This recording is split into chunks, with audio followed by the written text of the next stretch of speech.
Hello students, आज के video में मैं आपको एक्सप्लेन करूंगा that is equation of motion for free falling object. ठीक है, इक्वेशन ऑफ मोशन जब ऑब्जेक्ट फ्री फॉल होता है तो क्या क्या होता है वो मैं आप लोग को आज के वीडियो में समझाऊंगा। ठीक है, हम लोग क्लास 9 साइंस का चैप्टर 10 कर रहे थे दैट इज ग्रेविटेशन। आज का वीडियो लेक्चर नंबर 4 है। इसके पिछले वीडियो में दैट इज लेक्चर 1 से लेकर लेक्चर 3 तक मैंने आप लोगों को समझाया था दैट इज ग्रेविटी के बारे में और ग्रेविटेशनल फोर्स के बारे में, और इसी के साथ साथ हम लोग that is Newton's law of gravitation और we can say universal law of gravitation, वो भी मैंने आप लोगों को एक्सप्लेन कर दिया था। ठीक है, और हम लोग लेक्चर 3 में free fall bye an object, वो भी मैंने आप लोग को एक्सप्लेन कर दिया था। ठीक है, तो अगर आपको इस चैप्टर का हर एक टॉपिक डिटेल में सीखना है तो आप लोग उसको मेरे यूट्यूब चैनल में देख सकते हो। ठीक है, इसी के साथ साथ अभी तक हम लोग क्लास 9 साइंस का chapter 1, chapter 2, chapter 3 and chapter 8 and chapter 9 मैंने आप लोग को हर एक टॉपिक इस चैप्टर का सारा डिटेल में एक्सप्लेन कर दिया। ठीक है, अगर कोई भी डाउट लगे कोई भी टॉपिक में 1 से लेके that is 1, 2, 3, 4 and that is 9 और 10 से और 8 से, तो आप लोग उसको मेरे यूट्यूब चैनल में देख सकते हो। ठीक है, और मैंने आप लोग को चैप्टर 8 का दैट इज मोशन और चैप्टर 9 का, ठीक है, that is force and law of motion, उसमें का जितना भी एनसीईआरटी का न्यूमेरिकल था वो सारा मैंने आप लोग को एक्सप्लेन कर दिया। ठीक है, तो अगर आपको सारा न्यूमेरिकल्स अच्छे से सीखना है तो आप लोग उसको मेरे यूट्यूब चैनल में जाके उसको देख सकते हैं। ठीक है, तो स्टार्ट करता है क्लास। यहाँ पे इक्वेशन ऑफ मोशन, यहाँ पे हम लोग जानते हैं, हम लोग मोशन चैप्टर में इक्वेशन ऑफ मोशन पढ़ चुके हैं। पहला क्या था? पहला इक्वेशन ऑफ मोशन था that is v equal to U plus A T, ये आपका फर्स्ट इक्वेशन ऑफ मोशन था। ठीक है, इसके बाद नंबर 2 क्या था? That is s equal to ut plus half A T का स्क्वायर। ठीक है, ये आपका सेकेंड इक्वेशन ऑफ मोशन था। ठीक है, फिर third v square minus U square equal to 2s, ये आपका थर्ड इक्वेशन ऑफ मोशन था। ठीक है, अब ये इक्वेशन ऑफ मोशन जो था ये मोशन चैप्टर के लिए था। ठीक है, लेकिन अब इसको अगर हम लोग ग्रेविटेशन में देखेंगे तो इसका आप लोग का इक्वेशन ऑफ मोशन ये वाला क्या होगा? सेम होगा, बट यहाँ पे a जो है वो रिप्लेस हो जाएगा g से। ठीक है, और यहाँ पे जो s है वो रिप्लेस हो जाएगा h से, h। ठीक है, तो यहाँ पे इन केस ऑफ ग्रेविटेशन इस चैप्टर में हम लोग ये इक्वेशन ऑफ मोशन को लिखेंगे that is v equal to U plus a की जगह पे क्या आ जाएगा? g। ठीक है, gt। ठीक है, और 2 number that is s equal to क्या है? ut plus half A T का स्क्वायर, यहाँ पे s रिप्लेस हो जाएगा h से। ठीक है, तो यहाँ पे h इक्वल टू क्या होगा? ut प्लस हाफ gt का स्क्वायर। ठीक है, यहाँ पे याद रखिएगा इक्वेशन ऑफ मोशन हम लोग का ये होता है। ठीक है, लेकिन यही इक्वेशन ऑफ मोशन को अगर आप लोग ग्रेविटेशन में पढ़ोगे तो आप लोग ये पढ़ोगे, यहाँ पे जो a होगा वो रिप्लेस हो जाएगा किससे? g से। ठीक है, और यहाँ पे s जो होगा, s मतलब डिस्टेंस, s जो होगा रिप्लेस हो जाएगा आपका h से। ठीक है, तो अब थर्ड इक्वेशन ऑफ मोशन क्या है? थर्ड जो है वो है v square minus U square. तो यहाँ पे क्या होगा? फिर 2 का 2 आ जाएगा। ठीक है, फिर क्या होगा? a की जगह पे क्या आएगा? g। ठीक है, और यहाँ पे s की जगह पे क्या आ जाएगा? h। ठीक है, v का v आप लोग जानते हो, आप लोग पढ़े थे मोशन चैप्टर में भी, v होता है आप लोग का फाइनल वेलोसिटी। ठीक है, फाइनल वेलोसिटी। अब यहाँ पे u जो होता है वो होता है इनिशियल वेलोसिटी,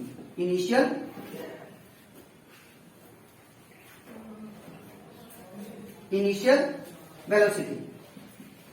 ठीक है, उसके बाद जो g होता है वो क्या होता है आपका? g is called acceleration due to gravity. ठीक है, एक्सेलरेशन स्मॉल g। ठीक है, अगर यहाँ पे कैपिटल जी होता, सपोज कैपिटल जी पूछ लिया, तो आप लोग कैपिटल जी को क्या बोलोगे, दैट इज ग्रेविटेशनल कांस्टेंट, ठीक है, ग्रेविटेशनल कांस्टेंट। यहाँ पे स्मॉल जी पूछी तो आप लोग क्या बोलोगे, that is acceleration due to gravity, ठीक है। तो यहाँ पे क्या होगा, acceleration due to gravity. Next यहाँ पे टी क्या है आपका, टाइम है। फिर क्या आता है, एज क्या है, दैट इज हाइट, ठीक है। तो यहाँ पे जितना भी टर्म था उसको मैंने सारा को एक्सप्लेन कर दिया, ठीक है। अब नेक्स्ट आता है कुछ नोट है जो आपको याद रखना है जब हम लोग न्यूमेरिकल सॉल्व करेंगे, ठीक है, इस चैप्टर का। तो आप लोग को वो जितना भी दैट इज कंसेप्ट है, ये आपको ये कंसेप्ट याद रखना है, ठीक है। पहला कंसेप्ट ये कहता है कि अगर कोई भी ऑब्जेक्ट अगर ऊपर से नीचे गिरता है, ठीक है, अगर कोई भी ऑब्जेक्ट ऊपर से नीचे गिरा, ठीक है ना, तो यहाँ पे कोई भी ऑब्जेक्ट अगर ऊपर से नीचे गिरा तो दैट मीन्स वहां पे जो इनिशियल वेलोसिटी होगा वो क्या होगा, दैट इज 0 होगा, ठीक है। इनिशियल वेलोसिटी क्या होगा, दैट इज 0। और यहाँ पे जो एक्सेलरेशन होगा वो क्या आएगा, दैट इज एक्सेलरेशन मतलब एक्सेलरेशन ड्यू टू ग्रेविटी, जी, वो क्या आएगा, प्लस में। जैसे कोई भी ऑब्जेक्ट अगर ऊपर से नीचे गिरता है, ठीक है, तो उसका इनिशियल वेलोसिटी क्या हो जाता है, 0, ठीक है। ये पहला हमें कंडीशन आपको बताना, ठीक है। कोई भी ऑब्जेक्ट अगर ऊपर से नीचे गिरता है तो आप लोग इनिशियली कोई भी वेलोसिटी प्रोवाइड नहीं करते हो, ठीक है। आप लोग जस्ट उसको क्या कर देते हो, छोड़ देते हो, रिलीज कर देते हो, तो क्या होता है, उसका इनिशियल वेलोसिटी क्या होगा, 0, ठीक है। और वहां पे उसका जो ए होगा दैट इज जी का वैल्यू क्या आएगा, प्लस में आएगा, दैट इज जी का वैल्यू आप लोग याद रखना, जी का वैल्यू क्या है, फिक्स है। कहीं कहीं पे ये वेरी होता है, ठीक है, ये जी का वैल्यू फिक्स है और ये कहीं कहीं पे पर्टिकुलर पॉइंट पे ये वेरी होता है। और जी का वैल्यू कितना है, that is 9.8 metre per second square, ठीक है, याद रखना, क्योंकि आप लोग का बोर्ड एग्जाम में भी आएगा। जी का वैल्यू कितना होता है, plus 9.8 metre per second square, ठीक है। ऐसे पूछेगा आप लोग का क्वेश्चन में, what is the value of acceleration due to gravity, then you have to write this one 9.8 metre per second square, ठीक है। और आपसे ये भी पूछ सकता है, what is the value of small G, then you have to write 9.8 metre per second square, ठीक है। अच्छा, तो पहला कंडीशन क्या था, कोई भी ऑब्जेक्ट अगर ऊपर से गिरता है नीचे तक, ऊपर से अगर नीचे गिरे तो इनिशियल वेलोसिटी क्या होगा, यू का वैल्यू 0 और स्मॉल जी का वैल्यू क्या होगा, प्लस में होगा, ठीक है। अब नेक्स्ट, ई के बॉडी इज थ्रोन अपवर्ड, अगर कोई भी ऑब्जेक्ट को अगर ऊपर फेंकते हो आप लोग, ठीक है, कोई भी ऑब्जेक्ट को अगर आप लोग ऊपर फेंकते हो तो स्टार्टिंग में आप लोग वेलोसिटी दे रहे हो, लेकिन याद रखना कोई भी अगर ऑब्जेक्ट को अगर आप लोग ऊपर फेंकते हो तो एक पर्टिकुलर पॉइंट पे जाके, ठीक है, उसका वेलोसिटी 0 हो जाता है और इसीलिए वो क्या होता है, वापस नीचे गिर जाता है। जैसे कि आपने सपोज स्टार्टिंग में ये सपोज मार्कर है, इसको स्टार्टिंग में मैंने 5 मीटर पर सेकेंड का स्पीड से फेंका, ठीक है, 5 मीटर पर सेकेंड का स्पीड से फेंका। अब इस पॉइंट पे क्या होगा वेलोसिटी, तो याद रखिएगा जितना ऊपर जाता है उसका वेलोसिटी क्या होता है, डिक्रीज होता है। तो 5 के बाद क्या आएगा, 4, उसके बाद 3, उसके बाद 2, उसके बाद 1, उसका 0। जैसे ही 0 होगा, जैसे ही ऑब्जेक्ट का वेलोसिटी 0 हो गया, वो वापस नीचे गिर जाएगा, ठीक है। तो कोई भी वेलोसिटी को, तो स्टार्टिंग को वेलोसिटी को क्या बोलते हैं हम लोग, यू बोलते हैं इसको, इनिशियल वेलोसिटी, और जो फाइनल जो होता है इसको ये बोलते हैं फाइनल वेलोसिटी, ठीक है। तो याद रखिएगा कोई भी ऑब्जेक्ट को अगर नीचे से ऊपर फेंकते हो तो उसका फाइनल वेलोसिटी 0 होता है, क्या होता है, फाइनल वेलोसिटी 0, ठीक है। नेक्स्ट दूसरा चीज ये याद रखना है कि अगर कोई भी ऑब्जेक्ट को नीचे से ऊपर फेंकते हो तो जी का जो वैल्यू होगा, याद रखिएगा, वो हमेशा नेगेटिव में होता है। अगर ऑब्जेक्ट ऊपर से नीचे गिर रहा है तो वैल्यू क्या होगा, जी का वैल्यू पॉजिटिव। अगर कोई भी ऑब्जेक्ट नीचे से ऊपर फेंक रहे हो तो क्या होगा, जी का वैल्यू नेगेटिव, ठीक है। बिकॉज आप अगेंस्ट द ग्रेविटी काम करें, ग्रेविटी तो नीचे की तरफ लगता है ना, और आप ऑब्जेक्ट को कहां पे फेंक रहे हो, ऊपर की तरफ, इसीलिए माइनस लगता है, ठीक है। तो यहाँ पे ए का वैल्यू, बी का वैल्यू क्या हो जाएगा, 0, जब ऑब्जेक्ट को हम लोग ऊपर फेंकेंगे तो। और जो जी का वैल्यू होगा क्या होगा, -9.8 मीटर पर सेकेंड स्क्वायर, ठीक है। तो ये था that is different equation of motion during free fall, ठीक है। तो आई होप आपको ये कंसेप्ट अच्छे से क्लियर हो जाता है। ठीक है। अब इसके नेक्स्ट स्लाइड में मैं आप लोगों को समझाऊंगा that is difference between mass and weight, ठीक है। तो इसके बाद हम लोग समझते हैं that is difference between mass and weight. Mass और वेट में क्या डिफरेंस है? अगर हम लोग नॉर्मली समझे तो मास और वेट इंसान बोलता है कि दोनों सेम है, और कभी कभी हम लोग बोलते हैं कि मास और वेट कभी कभी सेम यूज करते हैं, लेकिन साइंटिफिकली ये जो मास और वेट है ये दोनों डिफरेंट टर्म है। अब ऐसा क्यों, वो मैं आप लोग एक्सप्लेन करता हूँ, ठीक है। मास और वेट ये दोनों डिफरेंट टर्म है अकॉर्डिंग टू साइंस।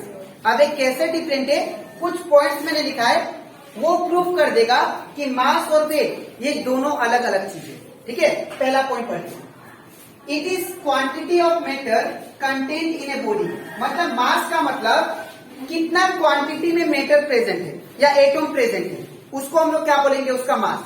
जैसे कि अगर ये मार्कर को देखिए, ये मार्कर भी छोटा छोटा एटम से बना होगा, ठीक है। तो ये मार्कर छोटा छोटा एटम से बना हुआ है, तो दैट मीन इसका मास क्या है, इसका लंबाई और इसका क्या देखेंगे, ब्रेथ, लेंथ और ब्रेथ देखेंगे।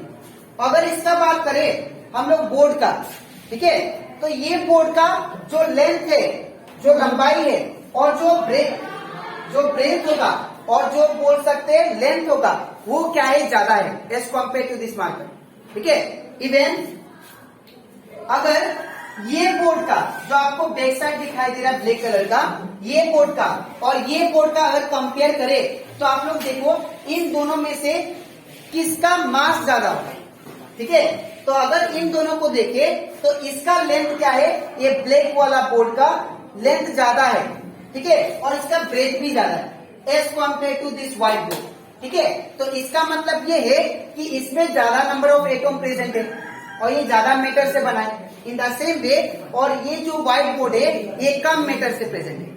जैसे कि ये मार्कर हो गया और ये उसका कैप हो गया, तो ये कैप और मार्कर में कंपेयर कीजिए, इसका जो लंबाई है, इसका जो लेंथ है वो क्या है, बड़ा है, और इसका लेंथ क्या है, कम है, ठीक है।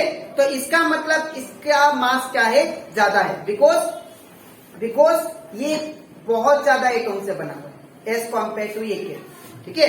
तो मास का मतलब हो गया कि कोई भी ऑब्जेक्ट का लेंथ और ब्रेथ और हाइट कितना है, उसको हम लोग बोल सकते हैं मास उसका, ठीक है। लेकिन अगर हम लोग बात करें वेट का मतलब होता है कि हम लोग का अर्थ कोई भी ऑब्जेक्ट को कितना फोर्स से खींच रहे हैं, उसको हम लोग क्या बोलेंगे, उसका वेट, ठीक है।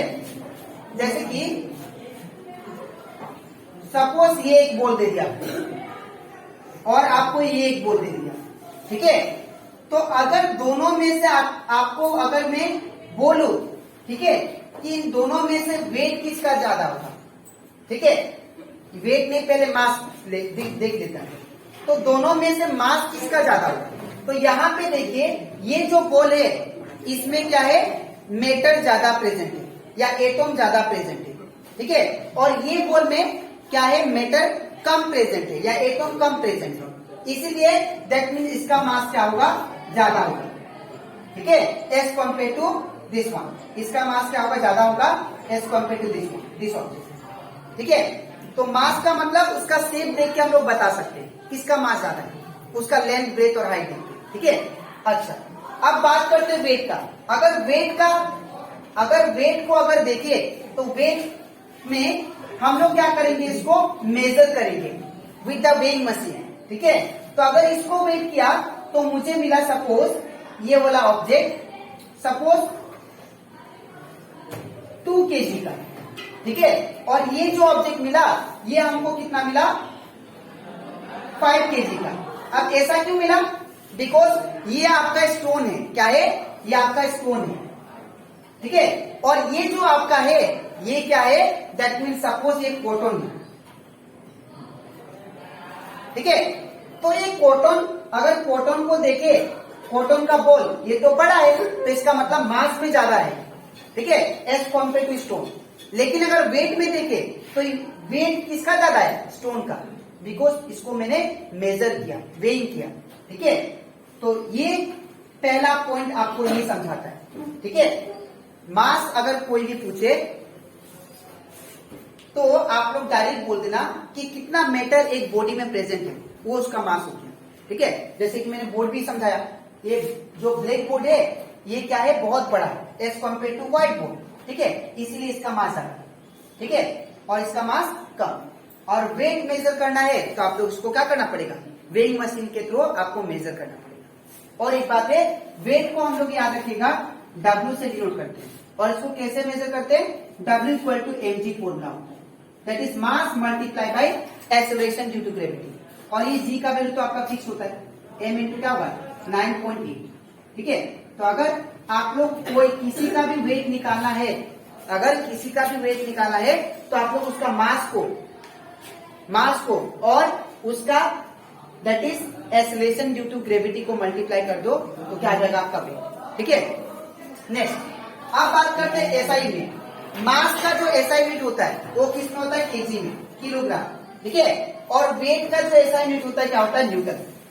अब कोई स्टूडेंट को एसआई यूनिट का मतलब नहीं पता होता। एसआई यूनिट का मतलब होता है कि कोई भी क्वांटिटी, कोई भी नंबर को मेजर करना। जैसे कि अगर आप लोग दुकान में गए और दुकान में जाने के बाद आपने बोला 20 चीनी दीजिए, 20 शुगर दीजिए, तो आपको दुकान वाला क्या देगा, कुछ नहीं देगा। ठीक है, क्योंकि वो 20 शुगर मतलब क्या, वो 20 शुगर थोड़ी ना जो पार्टिकल्स होता है काउंट करके देगा, वो आपसे पूछेगा कि 20 ग्राम दो कि 20 किलोग्राम दो। ठीक है, तो आप लोग क्या बोलोगे, 20 केजी दीजिए, है ना। तो ये जो केजी वर्ड लगा लास्ट में, ये क्या होता है, ये यूनिट, मतलब ये 20 को मेजर करता है। कोई भी चीज को मेजर करता है जो, उसको हम लोग क्या बोलते हैं, एसआई यूनिट। ठीक है, तो मास को मेजर कौन करता है, केजी में मेजर करता है। और वेट को किस में मेजर करेंगे हम लोग, न्यूटन में। ठीक है, next mass of the body remain constant. Mass body का हमेशा कांस्टेंट होता है। जैसे कि एग्जांपल ये मार्कर, अगर मार्कर ये यहां पे है, अगर इसको यहां पे देखे तो ये इसका जो लेंथ है और इसका ब्रेथ है, ये तो फिक्स्ड है। अगर यही मार्कर को अगर आप लोग सपोज दूसरा जगह लेके गए, सपोज यहां से दूर लेके गए, तो इसका मास और इसका जो मास है that is height and weight, height जो है, ठीक है, और लेंथ जो है ये बदलने वाला नहीं है। इवन सपोज मैं खड़ा हूं तो मेरा मास जो है यहाँ पे, मेरा जो लेंथ है, ब्रेथ है, वो फिक्स्ड है।